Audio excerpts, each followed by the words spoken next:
Hi everyone, welcome back to my channel. Today I feel like having some Heingan. This is called Heingan in Manipuri. It is jaggery with peanut. Ngasidi hekta Heingan chaning lakpa phaurak po. Adugi Heingan si hek semdokre. Asidi semra ready oin thamre ko ngasidi Heingan ga ising asabaga changang asabani sugar yawduna ready tawar thamre. Enjoy tawrege.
Ooh, okay. It's slightly bitter in taste. That's what I love. Heingan cha phorgi.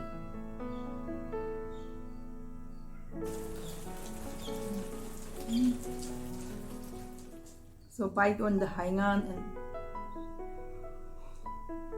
take a sip of black tea. Wow.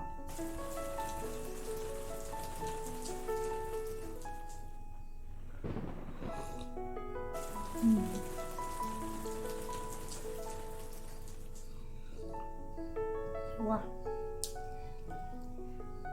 It's such a great combination.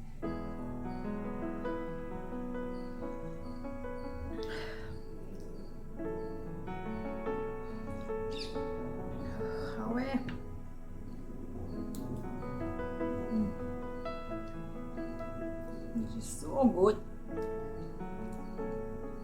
so satisfying.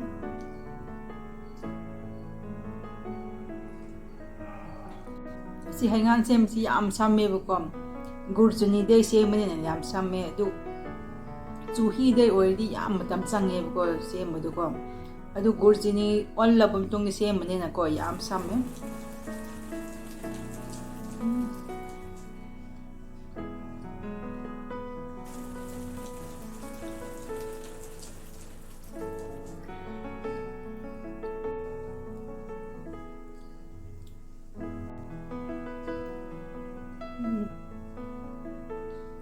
Mine. Sangat belum betul.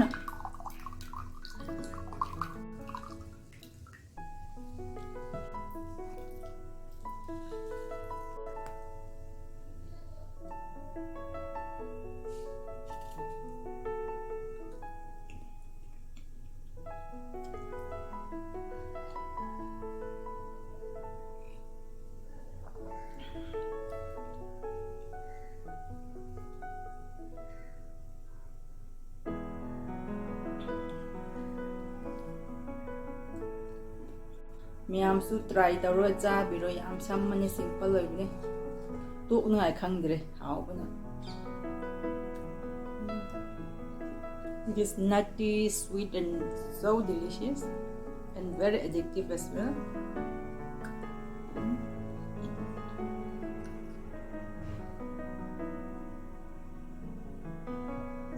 Shape tadre haubdi yam hawe.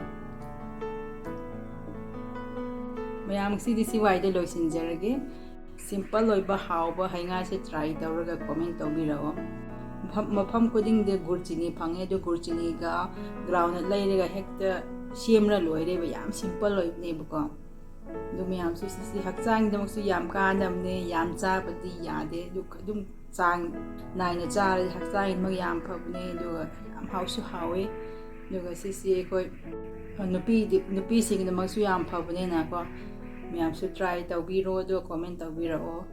This wide loisinjarage. Please try out this simple Manipuri style jaggery with groundnut. It's delicious, nutty and sweet. It's very easy to prepare and delicious, and it's very good for health also.